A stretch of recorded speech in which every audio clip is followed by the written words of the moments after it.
Hello, Ros. How are you? Hi, I'm fine, unlike you, sadly.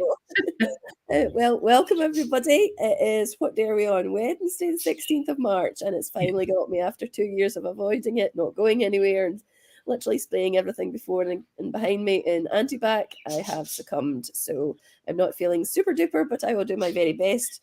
Ros, you're going to be probably leading most of this session tonight. Yes, I'm going to be doing quite a lot of the talking, I think.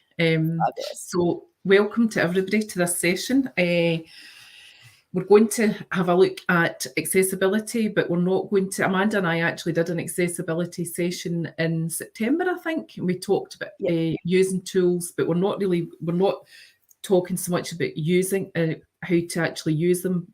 What we're looking at is why you would use them and how they can help you in your classroom.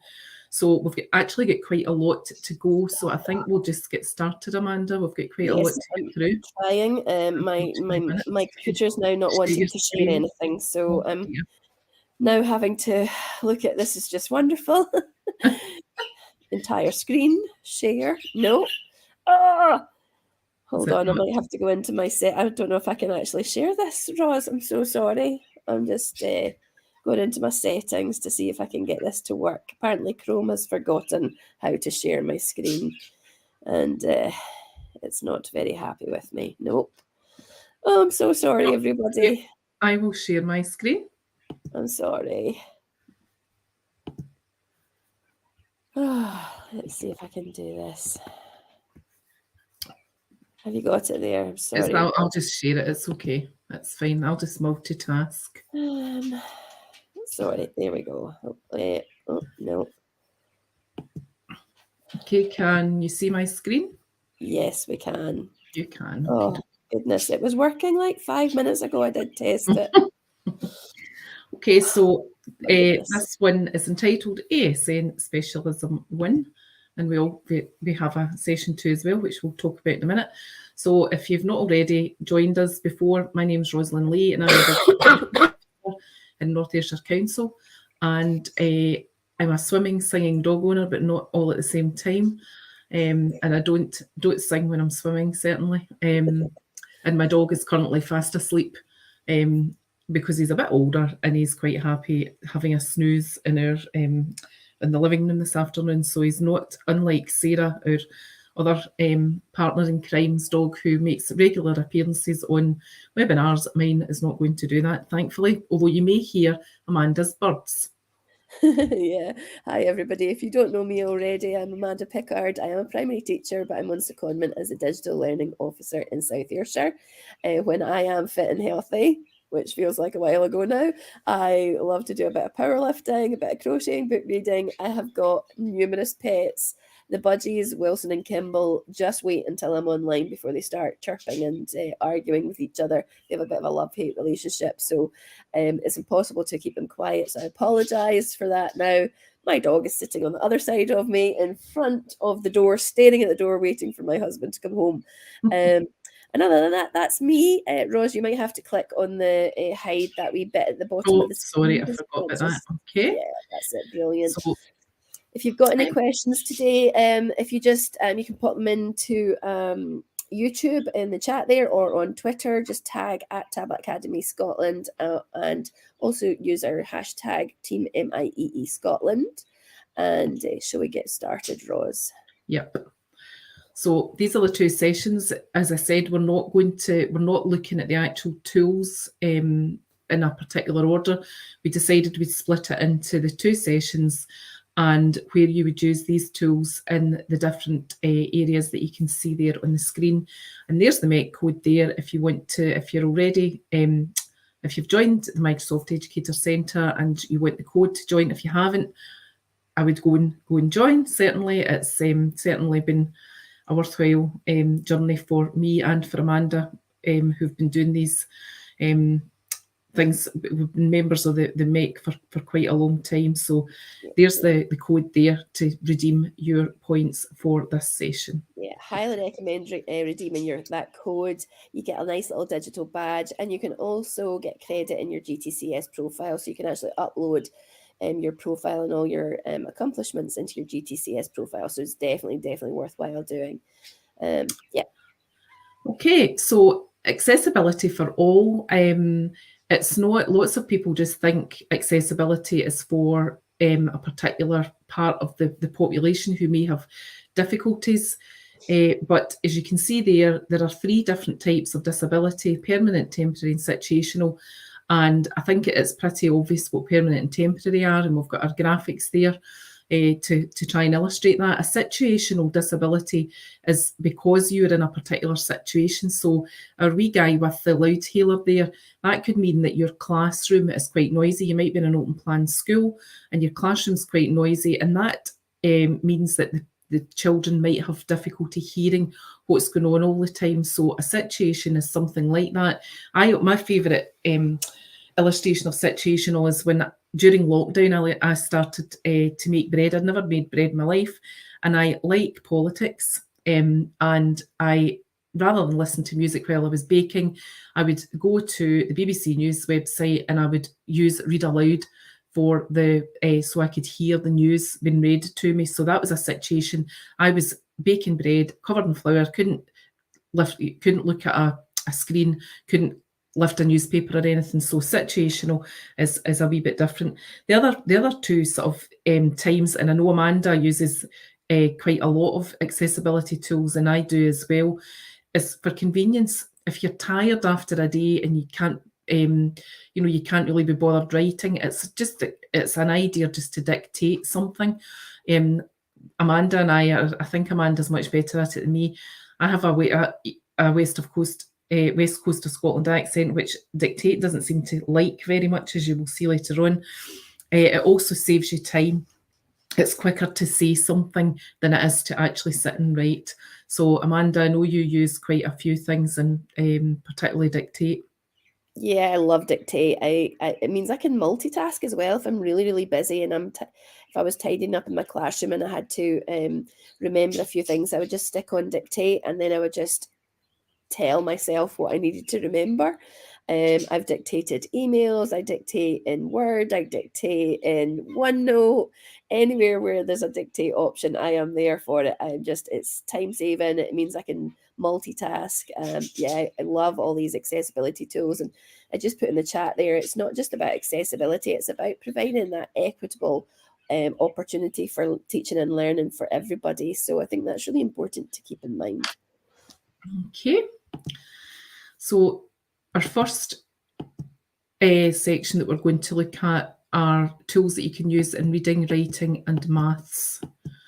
And these are all the areas that we can have a look at, and we've got other tools as well. We've put on other tools, so just to discuss some various other things as well. So first of all, Immersive Reader. Immersive Reader, it's one thing that's never fails to amaze me is when I do quite a lot of accessibility sessions, and this still gets the wow factor. There's lots of people who are not aware of Immersive Reader. It's available in Word. It's on online Word and desktop Word. And if you go into the View tab, you will see Immersive Reader here. And if I go on to my next screen, you will see that's what it looks like.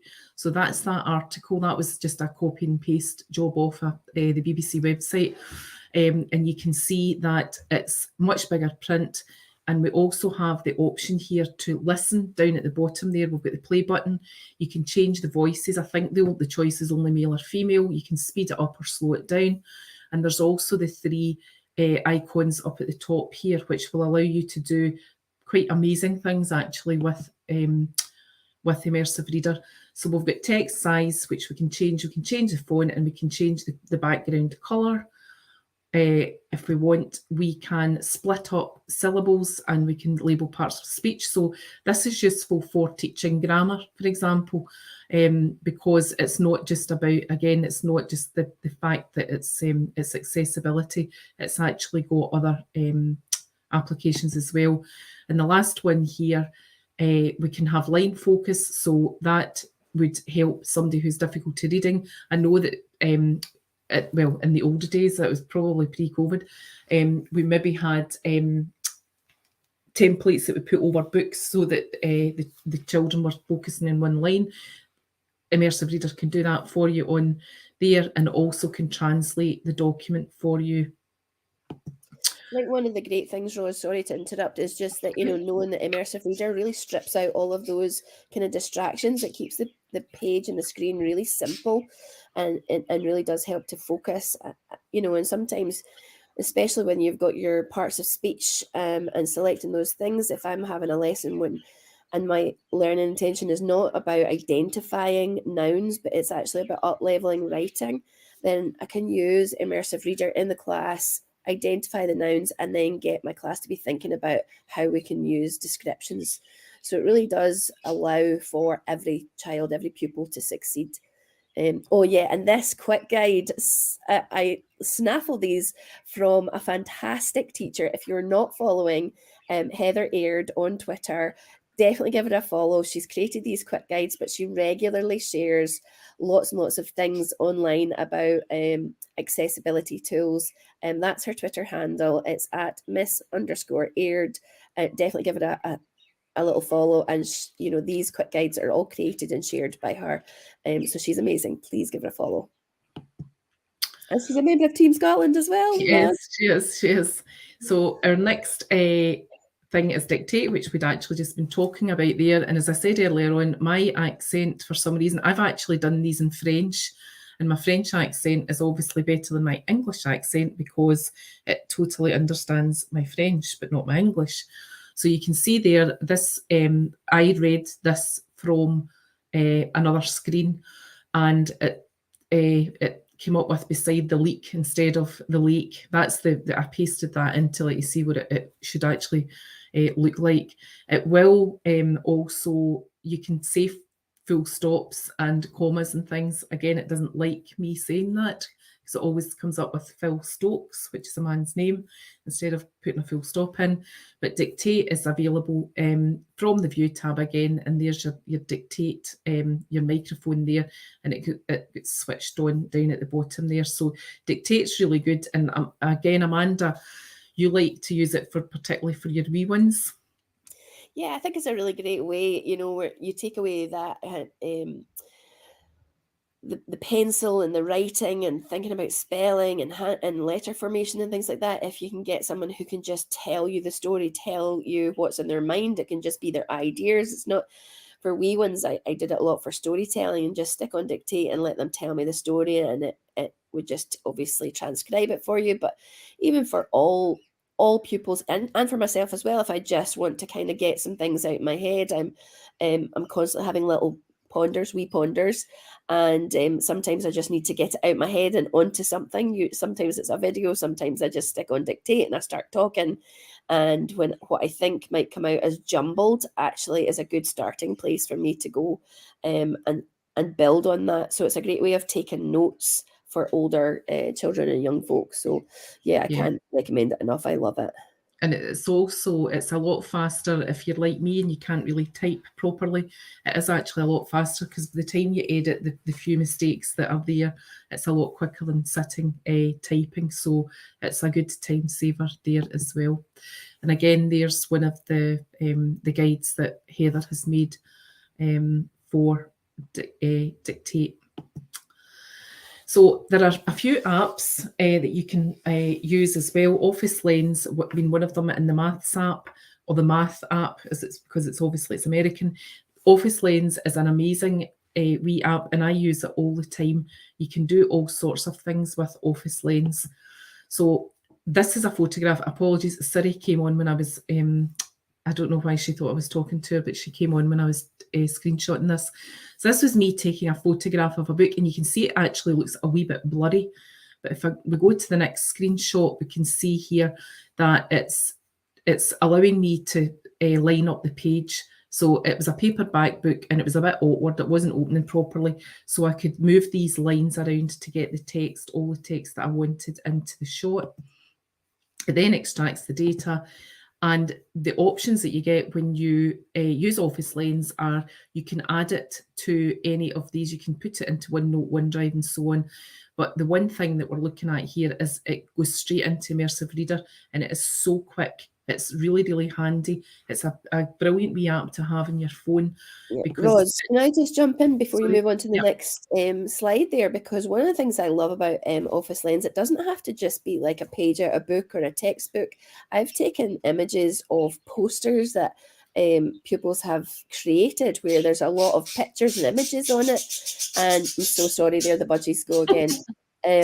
And it picks up the text from that. So it doesn't have to just be a page with text. It can actually be anything, and you can just scan it with Office Lens on your phone or your device, and you get access to all of these options. It's phenomenally powerful. Okay, so that's what it looks like on the phone, and I think you'll agree that it looks really nice on the phone. It's pretty easy to see on the phone, and it's got exactly the same options as we had on Immersive Reader within Word. And the added bonuses there, we can also translate. Again, we could do that online, but we can translate and we can listen to the translation. So I just think I use it quite a lot, and I think it's a really good, it's really quick. You're not having to log into a computer to use Word. It's actually there. And as Amanda said, you can snap photographs of text as well as books. So it's really quite powerful. We've had a wee comment as well, Ros, from Pam. Thank you for sharing, Pam. Absolutely. She uses Dictate when thinking about reports. That is a great way to use Dictate. I find it quite difficult to actually sit down and start to type up reports, but I find it really easy to sit down and talk about the kids in my class. So if you can click on Dictate and just start talking about your pupils as individuals, you start writing a really brilliant, rich report about, and it really shows you how well you know the pupils in your class. I think that's a brilliant use of it. Do you know, it's quite interesting, Amanda, you were saying about the poster there. I can see on Heather's wee graphic, she's actually taken a photograph of her whiteboard and she's put it into Office Lens. So I can't really see much more than that because it's quite small for me, but she's actually taking a photograph of her whiteboard, so that's a nice illustration there again of its use. The maths app, we had fun with this today, didn't we, Ros? Yes, we did. So that's actually, I wrote that equation with a finger on my phone. That's a screenshot of my phone, and I just wrote that. I think it actually looks quite neat for once. You can actually, you can take photographs of equations, you can draw them, or you can type them onto the app. And these are the things down the side there that the app actually does. It doesn't just solve the equation. It will give you graphs and example questions, and it also will give you Immersive Reader. Now, we were actually looking for Immersive Reader this morning, and we found it eventually. It's once you click View Solution Steps, you see a page with the solution, which we don't have there. But there's the wee Immersive Reader icon, and it actually will read out to you what your steps are. So we've got in the app the maths tools also in OneNote, but it doesn't have as many features. The app will give you videos. They tend to be Khan Academy, a lot of them actually, and some related concepts, some websites and so on, and other information about the particular equation. And it will draw you a graph of your equation as well. And it can do some simple things like 2 + 3 as well. It doesn't have to be any sort of complicated mathematical notation or anything. It can be something really quite simple. Anything else there, Amanda? Yeah, it's also got a built-in quiz maker. So based on the equation or the calculation that you've put into the math app, you can actually very quickly, well, it's just a button, create a quiz. and then you can send that, save it or send it to your class so they get more practice on equations or calculations very similar to the one that you've just solved. I think that's a really great way of very quickly producing something extra practice for your class without too much preparation. Okay, so the next thing we're going to look at is the Ease of Access Centre, and I actually discovered, to my horror, I upgraded.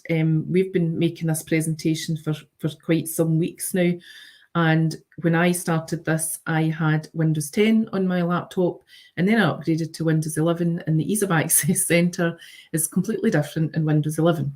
So some of the screenshots, most of them are Windows 10, but there might be some Windows 11 here as well, and I know it might look different. It depends what obviously what version of Windows that you've got on your computers in school.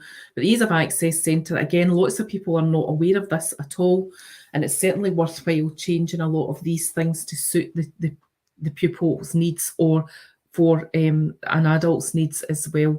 So we're going to have a wee look at some of the things that we can do in the Ease of Access. Sorry, Ros, I was just about to jump in there. So this is not everything that's listed on this slide that is available through Ease of Access. This is just the things that Ros and I picked out with a particular focus on thinking about supporting reading, writing, and maths. There are loads and loads of different options. And as Ros said, it's really a great place to start when you're teaching about digital literacy at any age, for your pupils to go in and set up the device that they're using to suit their preferences. So there's no way of me or anyone knowing or predicting what a pupil would prefer. So I always teach this, I explicitly teach this, and we go and we visit the Ease of Access Centre, and I would maybe teach one aspect of this every time that we have computers or devices in front of us. And I leave it up to the individual children to decide what they prefer. And yet, to begin with, the wee ones will just have a wee play and they'll click, click, click. And that's absolutely fine for me. I don't mind that at all. But I think it's really important that we teach explicitly that these options are available, and it's not just out the box and off you go. And sometimes I get tired eyes because of the brightness or the color on my screen. So I always use these as well. Okay, so first one there, this is the Ease of Access Centre down the side, and we were in display here, this first one. As Amanda said, there's absolutely tons of things in there, and we obviously don't, it would take probably several hours to cover everything in here, so we've just picked the most relevant ones. You can obviously change the size of your text, which is something that I need to do every so often because I get older, my eyesight gets worse and worse. And making things brighter as well. You can also decide to dim the screen, again, depending on some children don't like bright light, and you can do what's referred to as night light, and it takes the blue colour out of the white. We can change the mouse pointer. The one thing I actually have done that, but I did change it to much bigger at one point, and it actually becomes really difficult to point to actually isolate something you want to point on, because the pointer's so big that you can't actually see the words. So beware of that one. You can also change the colour of the pointer as well. And I did have mine purple. I don't know why it's gone back to white, but anyway. So we can change the pointer size. You can also change the cursor size, and again, that's something to watch because it's quite difficult putting a big cursor in between two words, and you can change the colour of it as well. You can have closed captions on your screen. You can decide what colour. I put blue. I don't know if it's very visible there. I had blue captions there. You can change the transparency and so on, and the style of them, so that you have captions. So any audio that's on your that comes on your computer is immediately captioned within there. So there's lots and lots of different things there. I think, the last one is colour filters.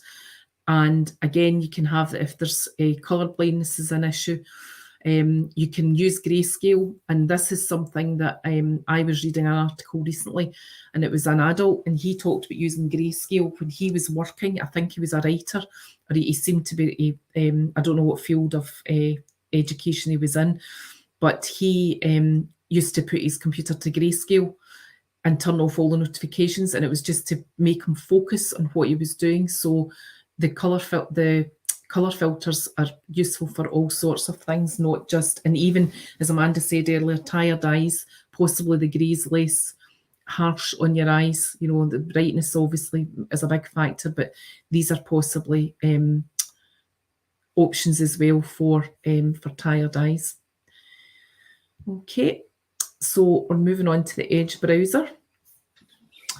This is the menu that you will see if you click on the ellipsis at the top right hand corner of your Edge browser. And again, there's lots and lots of things there that we're only going to cover a few things. We're going to collections, which is fabulous. I use it all the time. I really do. Favorites, I used to favorite everything. And I can remember going back to my computer and looking at the browser, and I had about 300 favorites on it, and I'd never actually gone back to find them because I never organised them and they were just a mess.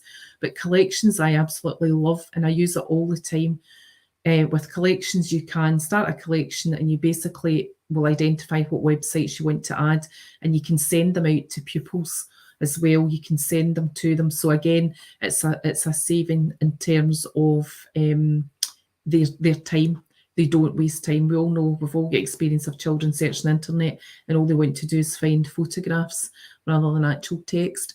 Web capture, you can capture your whole page or part of your page. And we've got read aloud as well. So we've got a few wee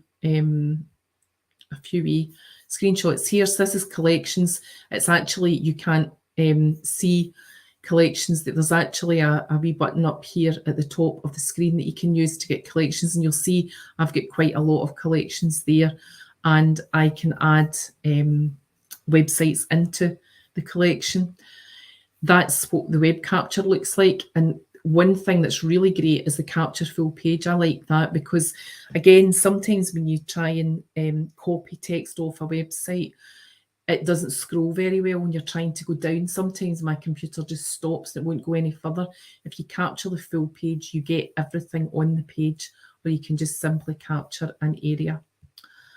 And this is what I was talking about up here. This is the collections icon up here. We've got the web capture icon up there, and we've also got Immersive Reader, and we've got Read Aloud there. And as I've right-clicked on my screen here, and you'll see, again, I've got Immersive Reader, I've got Read Aloud, and I can translate the page into whatever language. That's a setting that you would change to translate to your favourite language. Anything there, Amanda? Well, you're doing a broad job. So there's the settings within the Edge browser. If you go up to the ellipsis up here, one of the options is settings, to go and look at the settings for it, and you can change to you can select languages. Yeah, there's lots and lots of options, but I think in terms of supporting reading, writing, and maths, this is kind of the one that I would focus in on, the languages. You know, if you do have any children, young folk in your class that have English as an additional language, this is a really great place to point them to set up. There's loads of languages that it can translate into, and really easy to do. So nobody needs to be left out or struggling in a different language or in a second language. So great option. Okay. So dropped onto reading progress. This is something that I think it was it you and I, Amanda, or was it Sarah and I that did reading progress? I can't remember. Can't remember. Can't remember. So reading progress is available in Teams, and it's about to become available in Immersive Reader later on this year, I think. Well, Microsoft give dates, and quite often they're for America, so they're maybe a wee bit later for us, but later on this year it's coming into Immersive Reader as well.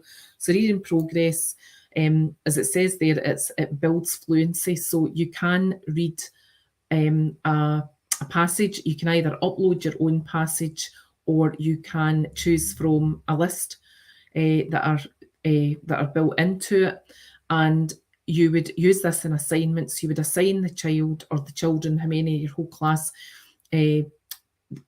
whatever text you wanted to give to them, and they can go away and they can actually read that, and they can video themselves, or they can switch the video off and just use audio. It's entirely up to you, however you're going to use this. And they would read the passage out, and you'll see there that it's picked up particular words. It's different colours for things like mispronunciations, for omissions. I seem to be really bad at repetition. What is it? Omissions. I seem to have missed things out there. So this was a passage that I actually read, and I've got the smiley face there because it was an awful photograph of me. I wanted to hide it. And you can see my accuracy rate was 89%. It wasn't particularly good. When I did a French one, I actually got a much higher accuracy rate, and it supports, I think, now 100. That's just, again, a recent thing. It's now 100 foreign languages that it supports, and it will give you a report of how that child has actually done. So there's all the disadvantages. Sorry, there's all the advantages of using reading progress. I was in a school a couple of weeks ago, and it was an open plan school. It was very noisy, and I actually said to the staff, had they heard of reading progress? No, they hadn't. And I said, I think it's maybe something you should look at, because for a child to sit and read in a very noisy classroom, in a very noisy school, it's maybe not the best environment. Whereas if you use reading progress, they could either do it at home, or they could go somewhere in the school that was a bit quieter to do that. And also some children are a wee bit shy about reading to a person, and particularly if you were in your classroom with the rest of the class, maybe it's kind of putting them off. So it maybe encourages them a wee bit more to do their reading. And there's lots and lots of really good research coming out of America, and how it's making a big difference to the fluency, particularly because of lockdown. And we know that obviously reading scores have dropped dramatically during lockdown. So it's a really good way to motivate pupils, and also to improve their reading fluency. Amanda, anything else? Another wee top tip, actually, from another member of Team MIEE Scotland, is she's on Twitter as Mrs. K Stevens. So when she has been in schools that are open plan or quite noisy or busy places, what she has is a little box, and it's full of foam.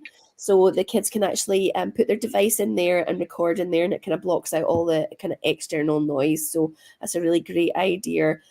Follow her on Twitter, and I'm sure you'll be able to scroll through and see. I think she's got photographs of that up on her Twitter feed. Yeah, so as said, you get full insights for each of the children within teams as well. So there's the example of the statistics that you get, and I think that was my French one. I got 92% for my French one, and I think I had I don't know what I had there. Again, I had omissions. So you can return the full report to the pupil, or you can return a summary report to them. It's entirely up to you, but you've got all that information and data within the team that you're using. Okay, other tools, we've got accessibility checker and a couple of other things. So within Word, you will find in the ribbon that you can check the accessibility of your documents, and that's just to make sure that everything is quite clear. There's also alt text for photographs. If you've got an image and you've not got any alternative text for it, you can right click on the image and you can add alternative text, which will describe what it will give a description of what the picture is. So Tell Me is up at the top. It's some probably just search, some people would refer to it as. That's got artificial intelligence built in, and it's actually really good.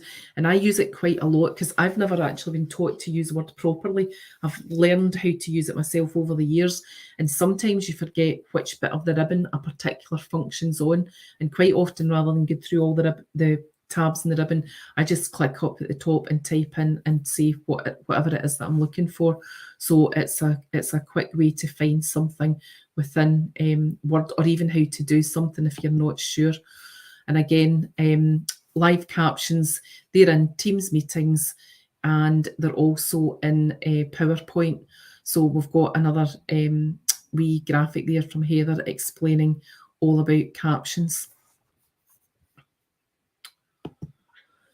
Okay, and moving on. I mean, we have, I would say, Ros, I was just about to say, Microsoft are incredibly generous. They have built in so many amazing, powerful, built-in free tools to help support all sorts of things. And so we could talk all day about reading, writing, and maths. And we literally have got 10 minutes left to whiz through what we have pulled out for speech, language, and communication. And I don't think we've exhausted all of the options, have we, Ros? No, We've just tried to pick and choose a few things. So, yeah, if anybody's using something different, please share what you're doing and tag us on Twitter. And I'll put myself on mute because I'm going to cough again. Okay, so we'll now go on to a PowerPoint Presenter Coach. This is something that is fairly recent, maybe just in the last 18 months or so. It's actually really good, and I could probably, if I was using it just now, it would tell me that I keep saying because I know I do that. There we go again. So it will also analyze body language, which is quite fun. It tells you if you've turned your head away, if you're not looking at the screen, if you put your hand up at your face, and so on. So it's a nice way for somebody to rehearse. You don't have to actually be presenting a PowerPoint. You can actually just use it to practice speech, and it probably does if you use it, I suppose, again and again and again. Eventually maybe I would stop saying and it does actually give you a summary report. It tells you what you've done wrong. It tells you how well you've done as well. And we can find that up in the slideshow tab, and there it's there, Rehearse with Coach. And these are all the different things it analyses, and it's available on all these different platforms as well. It used to just be available online, but it's now within the your desktop Word as well. So inclusiveness, it's quite good if you use things like, lots of people use the word you guys. That's quite a common one, and it will say that you're using that. It's not appropriate, so it ticks you off for using things that aren't inclusive. It's also available, you can use it on your phone, and this is just, again, some screenshots I did of my phone, and that's actually showing you the results of what I did. It's given me my pace at 120, which was okay, and it tells you if you're monotone. I'm quite often monotone when I'm reading a PowerPoint. When I think it's quite false, though, maybe, because I'm obviously reading just now, I'm talking just now, and I'm not as monotone as I do when I practice myself. So you can actually a really great comment from Pam again. She said she's got her son to use for a presentation for an interview. That is absolutely brilliant, to build up your confidence in what you're saying and what you're talking about. I think that's amazing. Yeah, tweet that, Pam, and tag us. Yeah, that's a really good idea. Practicing for an interview is really good, particularly if you use the body language one. It's quite scary, though, when you look back at what you've done. Flipgrid, Amanda, that's yours. Yeah, I'm going to be quick about this. So Flipgrid is a video recording and hosting platform. It's absolutely phenomenal. It's easy to use. It's part of Microsoft's group of tools.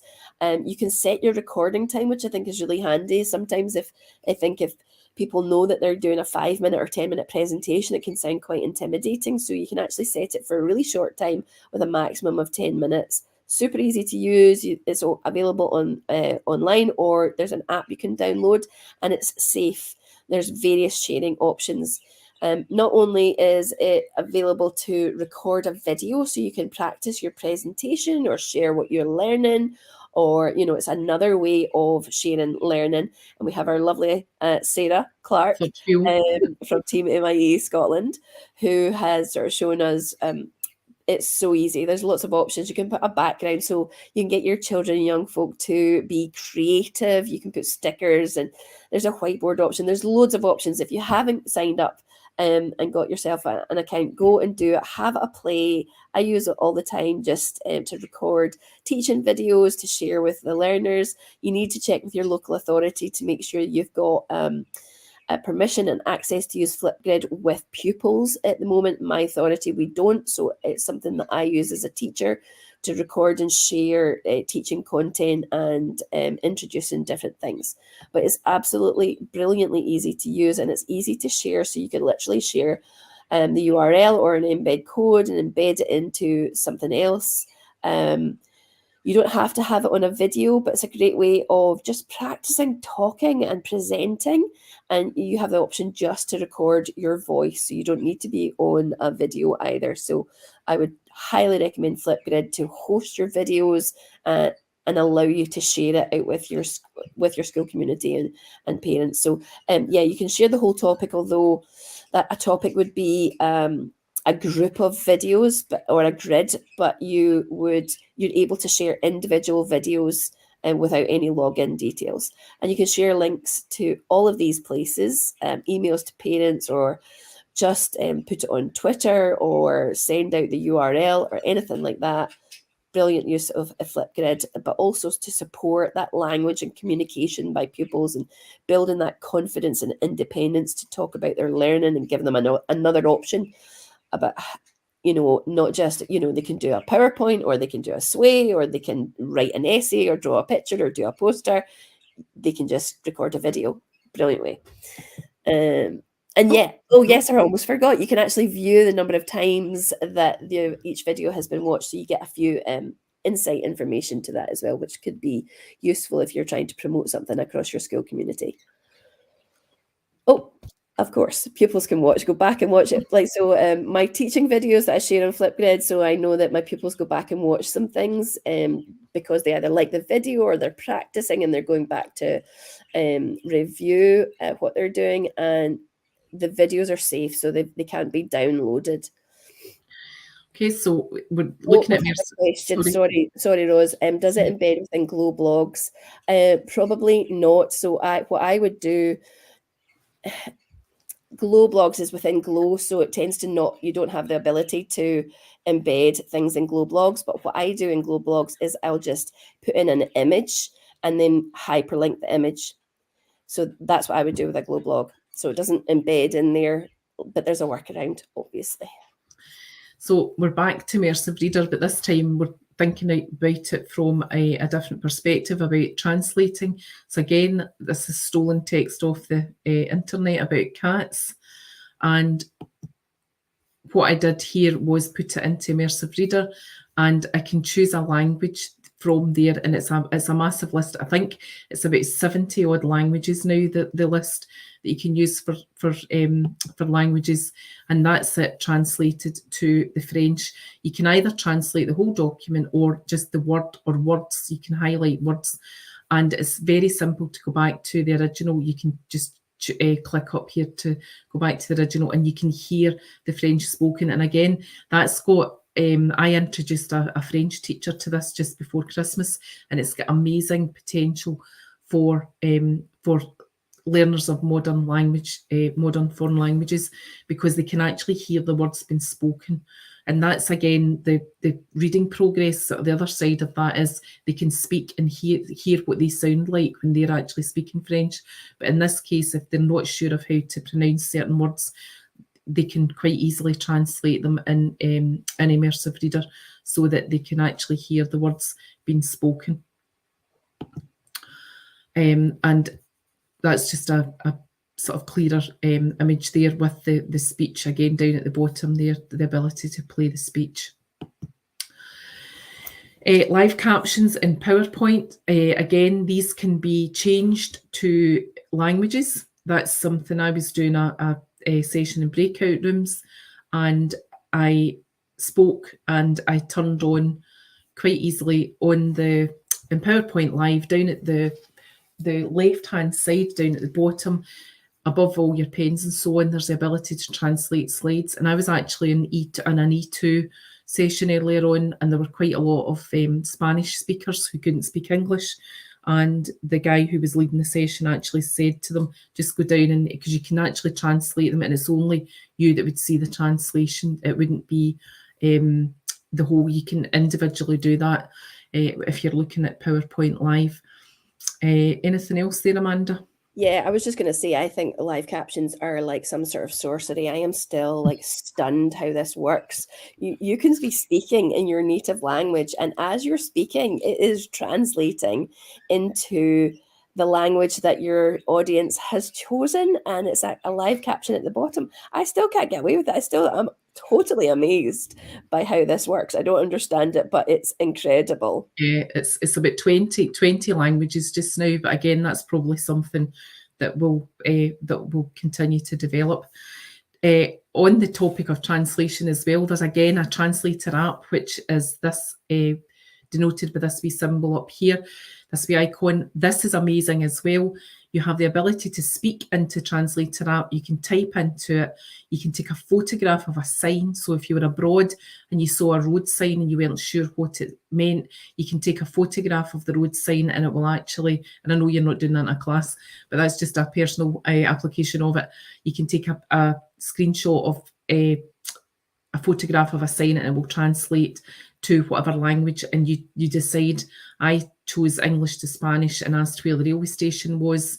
And the other thing that can do, which is absolutely amazing, is you can have a conversation with somebody and you're speaking a different language from them. So you basically you tap that and you share a code with them, and they use their app and they speak to you in their language, and you see what they're saying in your language, and then you speak back to them in your language and they see what you've said in their language. And it's absolutely unbelievable. I've seen a demonstration of it. I've never actually done it myself, but I've seen a demonstration and it's really quite incredible. And again, there is Heather has done a wee quick guide to translate there. I know we're slightly run over time, people, but please bear with us. We've got a few more really amazing things to share. There's so much that's built in from Microsoft, so please bear with us. We won't be long. So in Edge, again, we've got the ability to translate. We've also got a QR code, again, for if it just makes it a wee bit easier for somebody to get to a website. So to create a QR code, there is again an icon up at the top here, and it will give you a code which you can either send somebody a link to, you can download, you can print it out, you could just put it up on a panel. And the translate to French, this is, again, it's a right click on to get the menu, and I translated that article there into French. Ease of access, centre, speech. We've also got talking instead of typing. We can dictate and control our computer, and I've seen this been done, and it's absolutely incredible. It's unbelievable how people just, if they don't have the ability to control their device, they talk to it and they get it to do what it wants. It's really incredible watching somebody doing that. Other tools, we've got editor within Word. We have emojis and GIFs, which we can use in all sorts of places. And I know Amanda's a big fan of an emoji and a GIF. Translate in Word. We've got not just, I showed you putting the document into Immersive Reader. You can just straight translate the document in Word. There's a translate button up on the ribbon, and recording audio in various places. Again, this is a favourite of Amanda's in OneNote. Recording audio in OneNote so that it creates a wee file and the pupils can listen to the recording instead of having to read instructions. Anything else, Amanda? No, I mean, I am a big fan. I'm a big fan of emojis and GIFs. I think a picture says 1,000 words, and I think it's a really great way of communicating. And that's what this part is about, supporting language and communication skills. So, yeah, I want everybody to love emojis and GIFs just as much as me. But yeah, again, just so many amazing tools. And if you're using any of these, please share on Twitter, tag us. I think that's probably us at nearly the end of our presentation. We've run 5 minutes over. As you can see there, this is like Microsoft Learning Tools availability. So many all over the place. And there's not just one way of doing anything. There's usually 2 or 3 ways, different ways of doing the same sort of thing. So please go and investigate, share what you're doing, tag us on Twitter. I just think Microsoft have been incredibly generous with all of these tools. That's who we are. Make sure you redeem your MEC code. Sorry.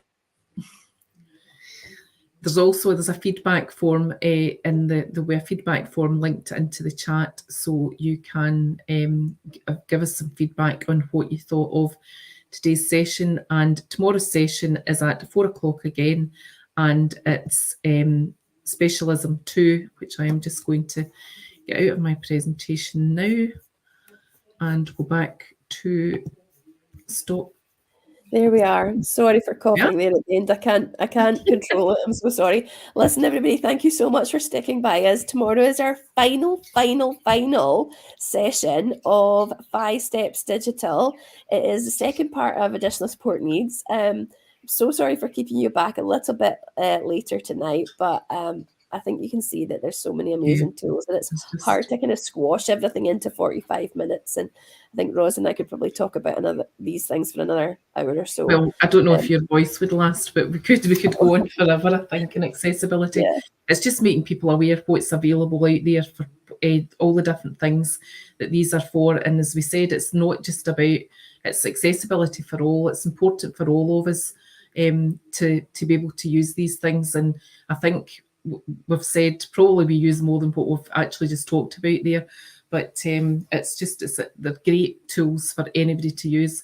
And I think Microsoft, I heard this the other day, I don't know whether it's true or not, and I'm not being biased, but Microsoft have actually got the best set of accessibility tools built into their products, so than any other company or whatever. So there we go, there's so much there. So it's just a case of go out and investigate and find out what's there and what can you use to benefit your learners and yourself and your colleagues. So thank you very much for tuning in, and hopefully Amanda will feel better tomorrow. I hope so. And not sound so croaky. Yeah, we are now 7 minutes over. I'm so sorry, everybody, and hopefully you'll be back with us tomorrow, and fingers crossed I'll be feeling a little bit better. I can at least sound a little bit better. See you tomorrow. Thanks. Bye. Final